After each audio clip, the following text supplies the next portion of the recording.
Right. Absolute pleasure to be joined by one of the most successful Division One coaches of all time in track and field, Bob Braman.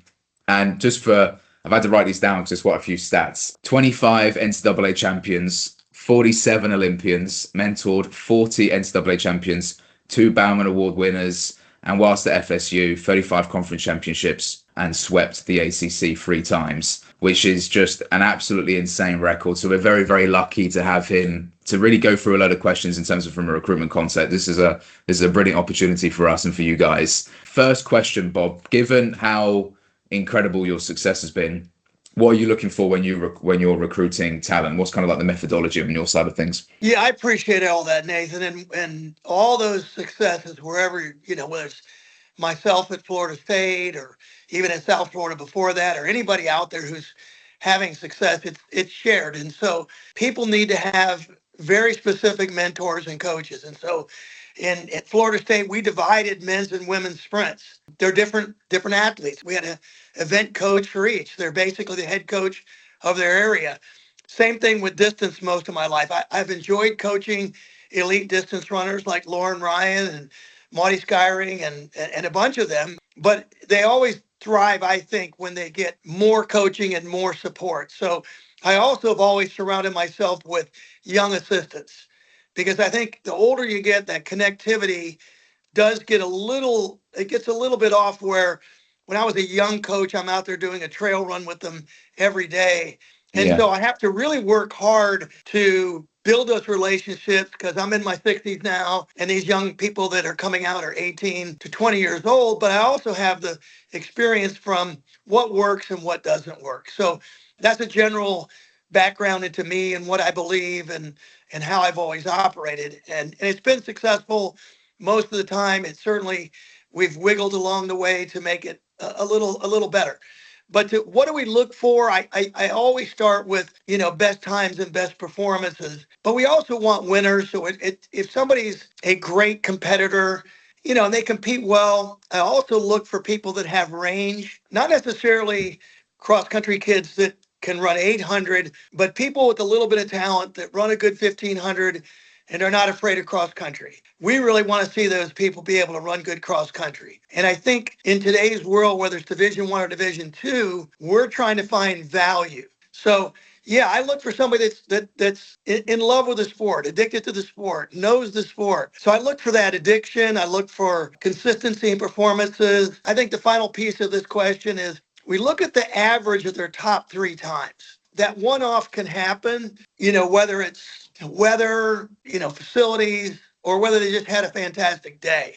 And so we look at that. We look at like a top 3, and we do that in jumps, sprints, hurdles, distance, everything. It's like we feel like somebody's pretty solid if they've done it more than once. You're the only second coach to say that, along with Carl Lewis, which is quite interesting.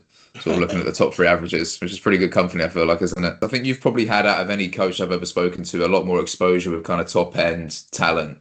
Do you notice the difference in attitudes between sort of like Olympians that you've worked with, and top end sort of NCAA athletes, and like a good athlete? Maybe they're not someone that's gone on and performed the top level pretty solid. Do you see any sort of character differences, attitude differences at all? Yeah, I think, again, going back to being addicted to the sport, you don't see a lot of athletes today that don't really know a lot about the physiology, to be able to sit down and have those conversations about, hey, what is the volume of your mileage, and how are we going to increase that over your career, not necessarily just over the season. And so I've always been that guy that looks for somebody that's really involved. They may not be the driver of the bus, but they're in the front. They're in the front seat with you.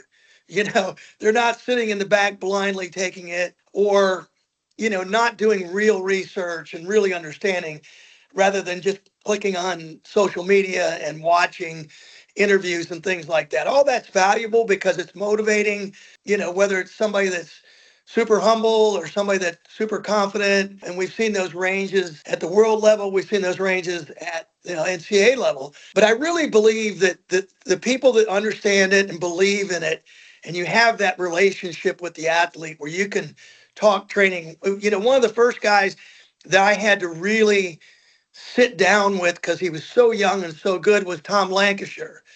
And Yeah. Tom was a uber talented young Brit, ran 343, 344 back in the day. And he came over to me as a young lad. And so the first thing we did was kind of protected his development. So cross country was just truly developmental from the beginning. And so we targeted the world championship in July because, he was an 18-year-old kid when he ran world champs and finished sixth in the world in the 1500. So he was, really, really good. And I think we built that confidence in each other and Yeah. built that trust. And from there, our relationship of coaching and how we built the sessions was really very, very close. And if you're a really good coach, you're getting the specific exact workouts, not the periodization, but what are we actually going to do? Usually on about a 2-week basis. I don't like to go more than 2 weeks because we want to see how the athlete responds to the Okay. sessions and make those either affirmations or changes. So yeah, that's the way I work. I plan the whole season and I try to get the athlete involved. One thing I was going to ask you, because you've experienced kind of top end, obviously as one of the most successful ever Division One track and field coaches, and now you're operating at the D2 level. If an international kid comes to you and says, "Hey, what's the difference between going into a top end D1 program and maybe joining a D2 program?" What would you kind of say would be the difference in terms of, I guess, what they have to deliver upon entry and experience as well? Yeah, it's a great question. I think it's becoming more and more that Division One, you have to come ready to go. You just do. And there's, again, you talked about it when we were chatting earlier about the pressures and things that the D1 coaches are having. And you're starting to see some SEC programs, which are not distance oriented per se, putting some money into it, but they're expecting a return. Yeah. So if they're putting big money into it, then they want those people to score at nationals. And I see two event areas in track and field that take time. One is the throws, because you Hmm. don't have young, powerful athletes against these grown men Yeah, absolutely. that come right in. And it's the same thing with distance. And again, I've been out of D1 for 2 years now, but having the time to develop athletes and watch them get better and have them make a difference, at least on a team like cross country, it becomes more and more difficult at Division One. At Division Two, we're not getting as good an athlete, or we're getting an older athlete that's been away from the game. They're in the workplace, or they graduated and they had that itch to come back after a year or two or three Yeah. out. And those people come quite hungry with a little bit of experience. But even the uber young guy's not going to get swallowed up at D2. We've got the opportunity to bring their volume along and bring their learning and their development along. And to me, that's the root of the sport. And that's why I came back, because I enjoy the actual coach and development side of it rather than the purchase and produce side of it that we see so much now in the Division One. Yeah, it's a super different conversation. I get it, because for a D1 coach, you do need that production out of the gate, but it's a really different conversation when you're talking typically with a D2 coach in terms of what they're looking for. And then just, I think, how long they can kind of invest in a kid as well. You can give it a good number of years at D2 before they come good, which I think obviously at the D1 level, you can't really afford to do that. Fun question for you. What's the future of track and field in the NCAA? Because I get a lot of nervous kids that are like, "Oh, is it getting cut?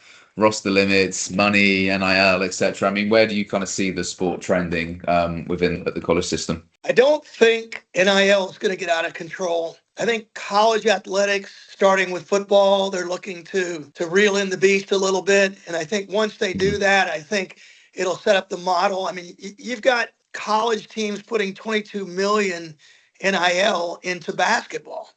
It Yeah, was meant to be 20 million max. And so there's a lot of stress on the non-revenue sports as a result of that. But I just believe track and field is here to stay. We're the most yeah, diverse sport of any, men and women combined, people from all over the world, different backgrounds, which is the beauty of the sport, right? We yeah, get exposed to people and build friendships, relationships, interdependence.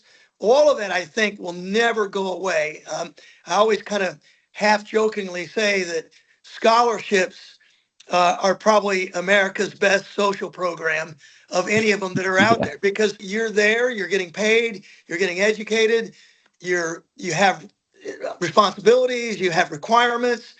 It takes a lot of discipline. I don't think it's a gloom and doom. I think athletics, track and field is in good shape. The sad thing is the roster limits. That's Yeah. the sad thing because young men like me would have never had that chance, and I was lucky enough as a former walk-on. I'd gone away to college, which is kind of a message we can talk about today. I went away to a school. It didn't fit me. I thought it would. Transferred to University of Florida. I was a Tampa boy, 2 hours from home. I wasn't homesick, but I fit into that environment. We weren't very good, but we got together, and 3 years later, we're at the NCAA championship. And so everybody's got to find their place, but it's not hey, you can't transfer and find someplace. That's not, and most coaches who are older and smarter, we understand if somebody comes in here and they outgrow it, they're a Division I kid, great. But I came in as a walk-on, and since I transferred, I had to sit out a year. I don't know that I Yeah, couldn't. I true. don't. I don't know, Nathan. Today, I would keep that roster spot in that scenario. But I got better. I was fifth in the SEC, had the school record. I was twice top 10 in cross country.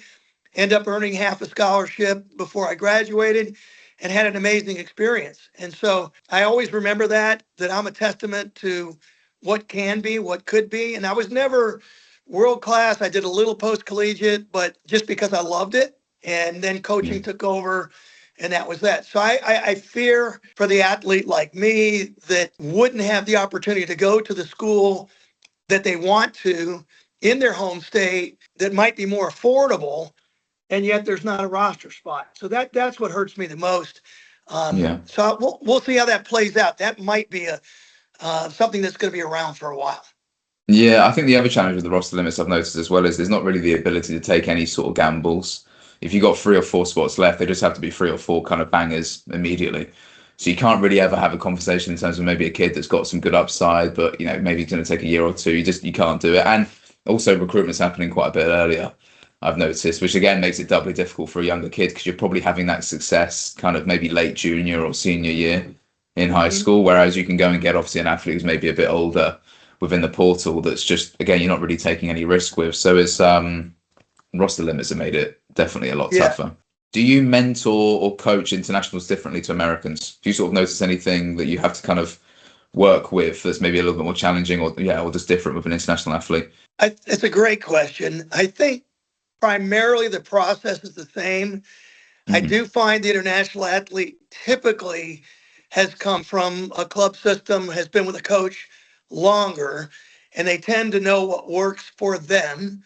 And so Okay. we have to make sure while we're trying to make these athletes more complete and fill out their weaknesses and make them a more of a total distance runner, for example, which is what I Hmm. directly coach.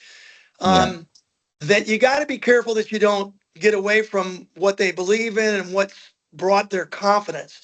So we try to build a little bit with the internationals in particular who are maybe less volume or whatever. We work with them a little bit with that trust factor and try to work that more into the off season or the preseason.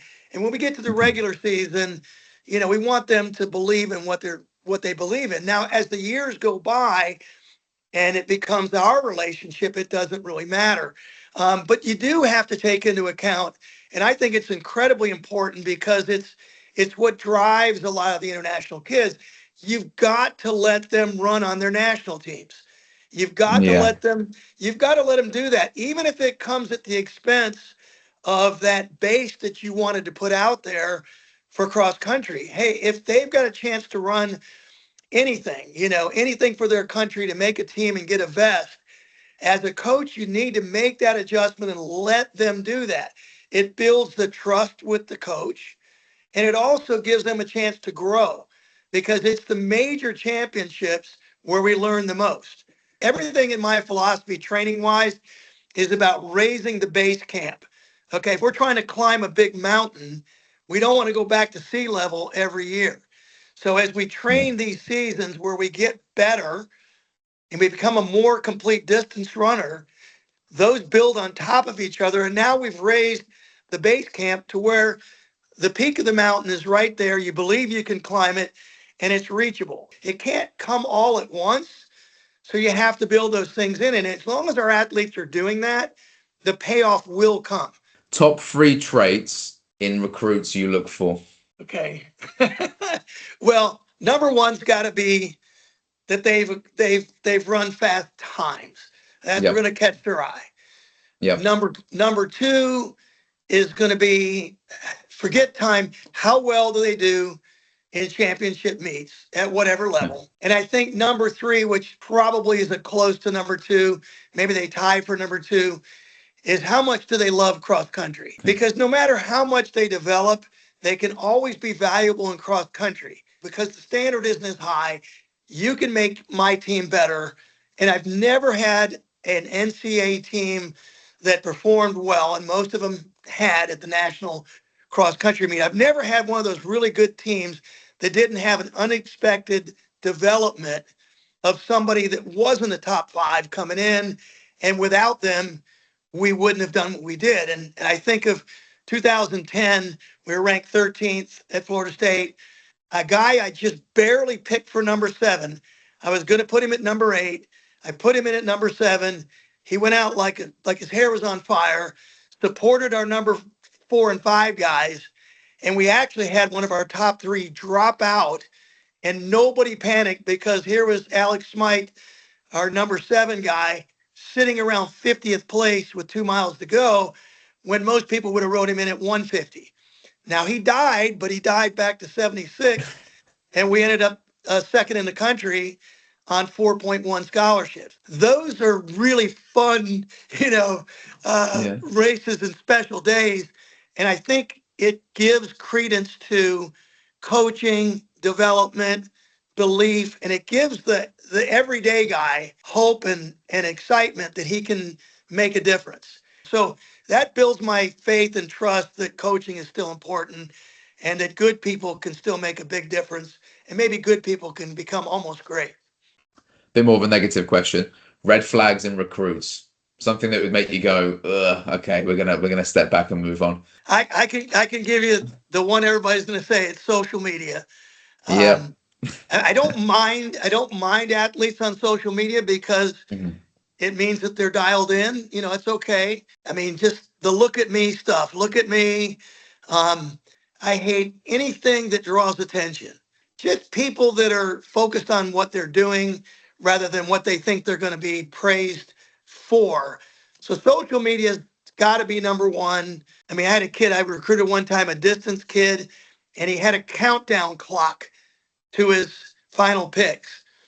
And I was one of his final picks, and I wanted to pull myself out of the picks once I saw that he had a countdown clock to his public announcement. That was I knew I'm the old guy in the room, but I felt like that was a step too far. And I really like kids that have been coached well on, humility, giving credit to their teammates and their coaches and their families, because nobody does this alone. No, I completely agree. I think, even for me, when we're looking at athletes, I think just what they're posting online as well, if it's more athletically related, great. You're sort of trying to portray an image of what you are. And if it's a lot of party pictures and that type of stuff, that's just where it's like, we just got to take a back step, because you're not going to reduce doing that in university, most likely. And if you're doing it in high school, you're probably not going to cut back by the time you enter college. That's a good point. I'd forgotten about looking at their behavior on social media. Yeah, exactly. But it's everything in life is habits, and so you get into habits, and it's hard to get out of them. Yeah, even silly stuff for me as well, I've noticed, was just like basic manners, which you just feel really good when you've helped a kid. Like, thanks, Nathan, that was awesome, a great opportunity. Or they've gone to a program and they're very appreciative of the coach. I think just the people around them are a bit more willing to go above and beyond in those sorts of situations.